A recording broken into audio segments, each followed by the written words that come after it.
Hi everyone, welcome back to Bible in a Year. My name is Natalie and today we are on day 84. I'm so glad you're here today and I hope you're doing great. Today we're going to be reading out of Exodus chapter 34, Proverbs chapter 16, Acts chapter 24, and then we're going to close out the day with Psalm 58. So let's get started with Exodus chapter 34. Here we go. Yahweh said to Moses, "Chisel 2 stone tablets like the first. I will write on the tablets the words that were on the first tablets, which you broke. Be ready by the morning, and come up in the morning to Mount Sinai, and present yourself there to me on the top of the mountain. No one shall come up with you, or be seen anywhere on the mountain. Do not let the flocks or herds graze in front of that mountain." He chiseled 2 tablets of stone like the first.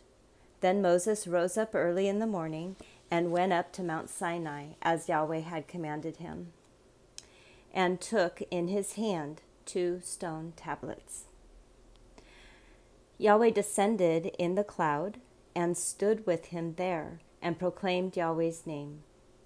Yahweh passed by before him and proclaimed, "Yahweh, Yahweh, a merciful and gracious God, slow to anger and abundant in loving kindness and truth, keeping loving kindness for thousands, forgiving iniquity and disobedience and sin, and who will by no means clear the guilty, visiting the iniquity of the fathers on the children, and on the children's children, on the 3rd and on the 4th generation."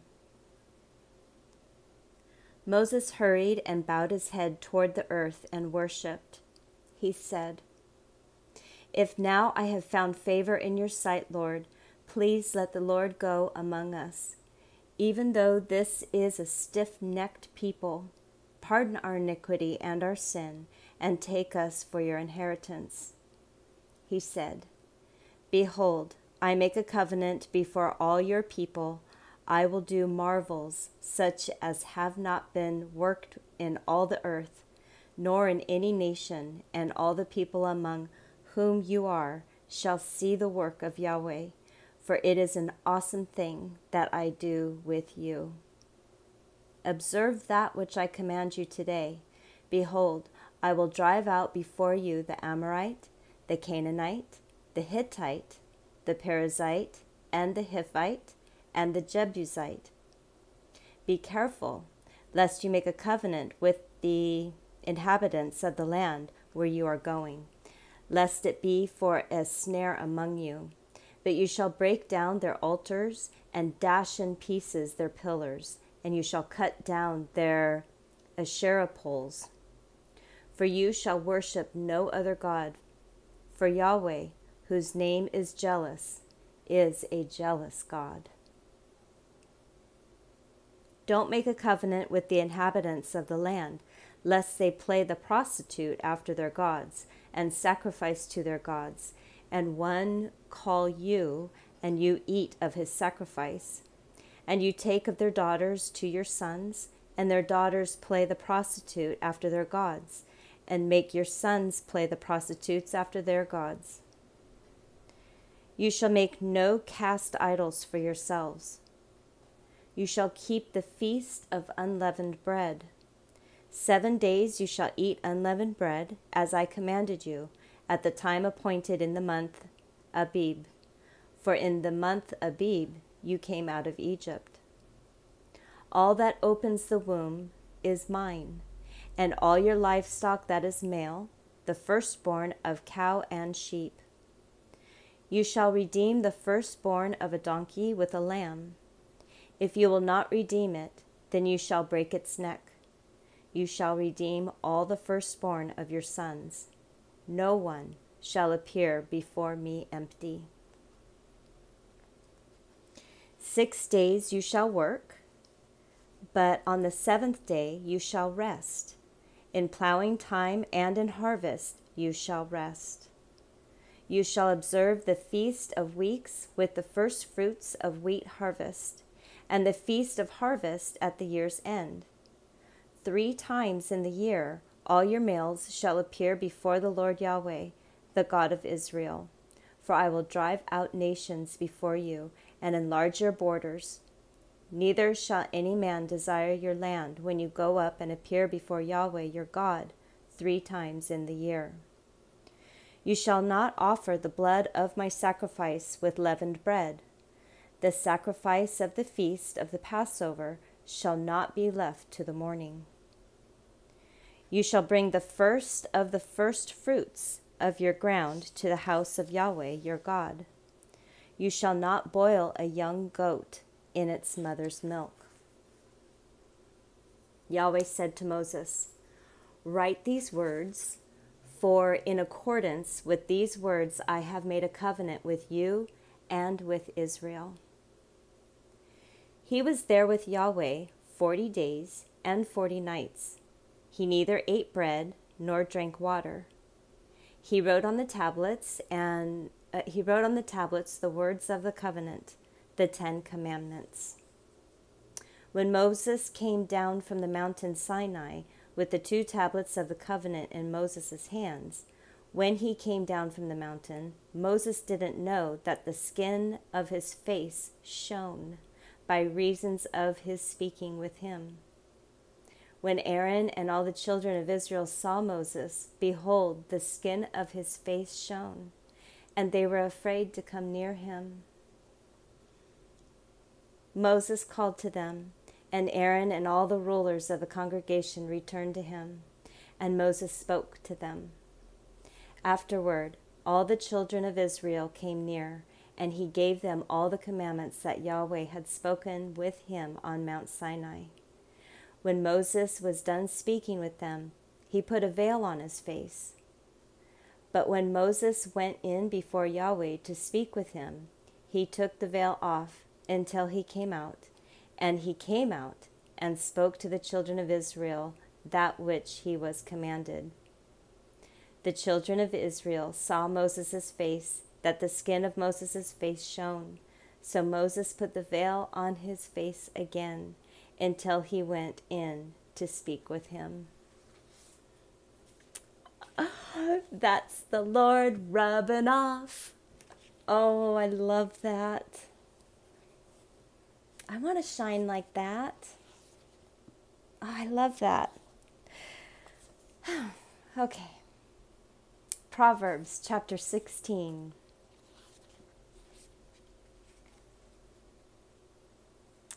The plans of the heart belong to man, but the answer of the tongue is from Yahweh. All the ways of a man are clean in his own eyes, but Yahweh weighs the motives. Commit your deeds to Yahweh, and your plans shall succeed. Yahweh has made everything for its own end, yes, even the wicked for the day of evil. Everyone who is proud in heart is an abomination to Yahweh. They shall certainly not be unpunished. By mercy and truth, iniquity is atoned for. By the fear of Yahweh, men depart from evil. When a man's ways please Yahweh, he makes even his enemies to be at peace with him. Better is a little with righteousness than great revenues with injustice. A man's heart plans his course, but Yahweh directs his steps. Inspired judgments are on the lips of the king. He shall not betray his mouth. Honest balances and scales are Yahweh's. All the weights in the bag are his work. It is an abomination for kings to do wrong, for the throne is established by righteousness. Righteous lips are the delight of kings. They value one who speaks the truth. The king's wrath is a messenger of death, but a wise man will pacify it. In the light of the king's face is life. His favor is like a cloud of the spring rain. How much better it is to get wisdom than gold. Yes, to get understanding is to be chosen rather than silver. The highway of the upright is to depart from evil. He who keeps his way preserves his soul. He who keeps his way preserves his soul. Pride goes before destruction, and an arrogant spirit before a fall. It is better to be of a lowly spirit with the poor than to divide the plunder with the proud. He who heeds the word finds prosperity. Whoever trusts in Yahweh is blessed. The wise in heart shall be called prudent. Pleasantness of the lips promotes instruction. Understanding is a fountain of life to one who has it, but the punishment of fools is their folly. The heart of the wise instructs his mouth and adds learning to his lips. Pleasant words are a honeycomb, sweet to the soul and health to the bones. There is a way which seems right to a man, but in the end it leads to death. The appetite of the laboring man labors for him, for his mouth urges him on. A worthless man devises mischief. His speech is like a scorching fire. A perverse man stirs up strife. A whisper separates close friends. A man of violence entices his neighbor and leads him in a way that is not good. One who winks his eyes to plot perversities, one who compresses his lips is bent on evil. Gray hair is a crown of glory. It is attained by a life of righteousness. One who is slow to anger is better than the mighty. One who rules his spirit than he who takes a city. The lot is cast into the lap, but its every decision is from Yahweh. Indeed. All right, moving on into Acts 24.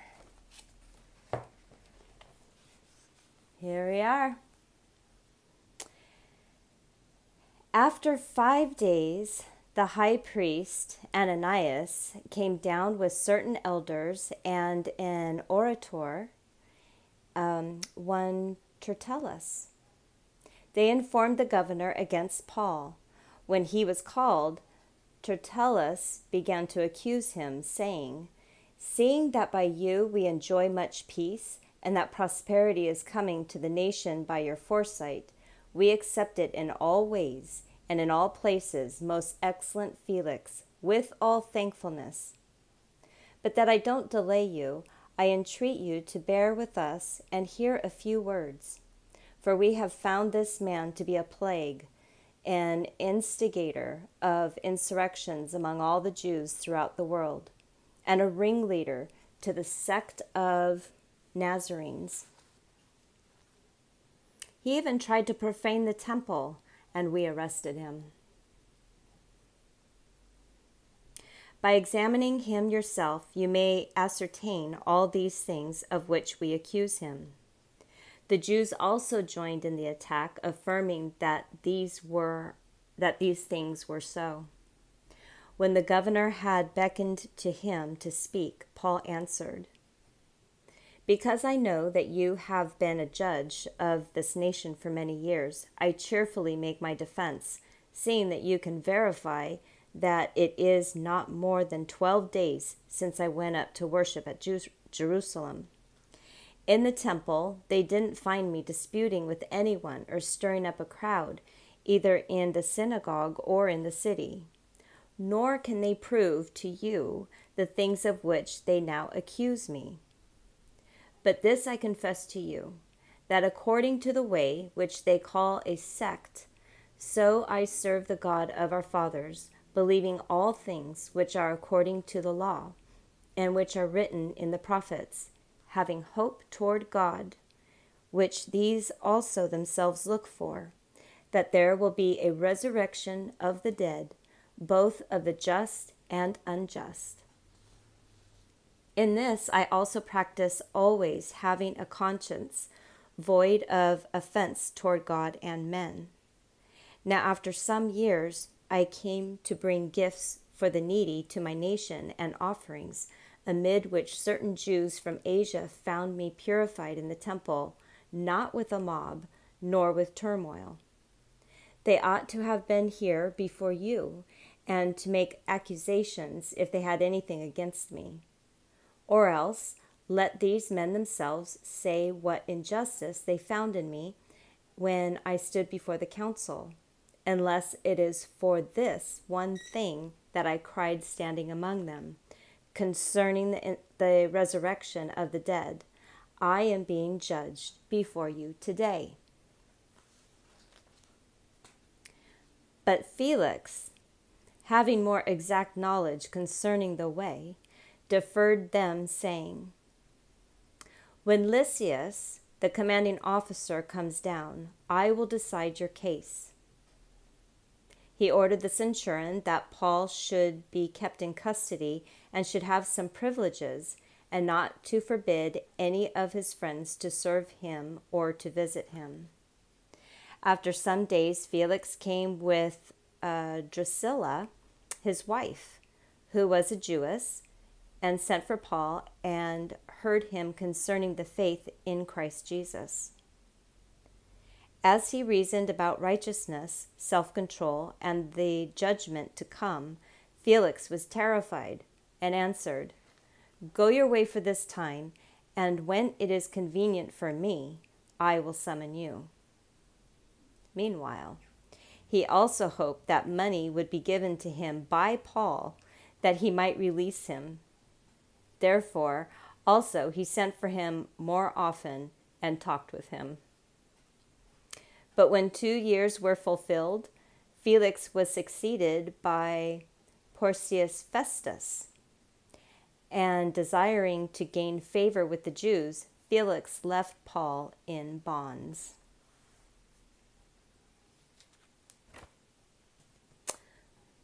That Felix. All right, Psalm chapter 58. We're going to close it out. That was so fast. I'm still back in Exodus, where God rubbed off on Moses. Okay, but here we go. Full circle, closing out Psalms chapter 58. This is for the chief musicians, to the tune of Do Not Destroy, a poem by David. Do you indeed speak righteousness, little ones? Do you judge blamelessly, you sons of men? No, in your heart you plot injustice. You measure out the violence of your hands in the earth. The wicked go astray from the womb. They are wayward as soon as they are born, speaking lies. Their poison is like the poison of a snake, like a deaf cobra that stops its ear, which doesn't listen to the voice of charmers, no matter how skillful the charmer may be. Break their teeth, God, in their mouth. Break out the great teeth of the young lions, Yahweh. Let them vanish like water that flows away. When they draw the bow, let their arrows be made blunt. Let them be like a snail, which melts and passes away, like the stillborn child who has not seen the sun. Before your pots can feel the heat of the thorns, he will sweep away the green and the burning alike. The righteous shall rejoice when he sees the vengeance. He shall wash his feet in the blood of the wicked, so that men shall say, Most certainly there is a reward for the righteous. Most certainly, there is a God who judges the earth. That is a heavy one to end on. But most certainly, there is a God who judges the earth. He is the maker of heaven and earth. All of this is His. And it's only right that He judges. I am not certain why there is so much, I don't know if resistance is the right word. What is the right word? Why is there so much shock and God judges people? Of course He judges people. People? This is all His. We are His. And He just wants to be in relationship with us. So let's open our hearts today. Let's talk to Him. Let's let Him shine on our face so that people see us. They see God's glory on our face. Let's give it a go today and see what happens. So with that, I wish you a fantastic day. And we will see you tomorrow for day 85. Bye.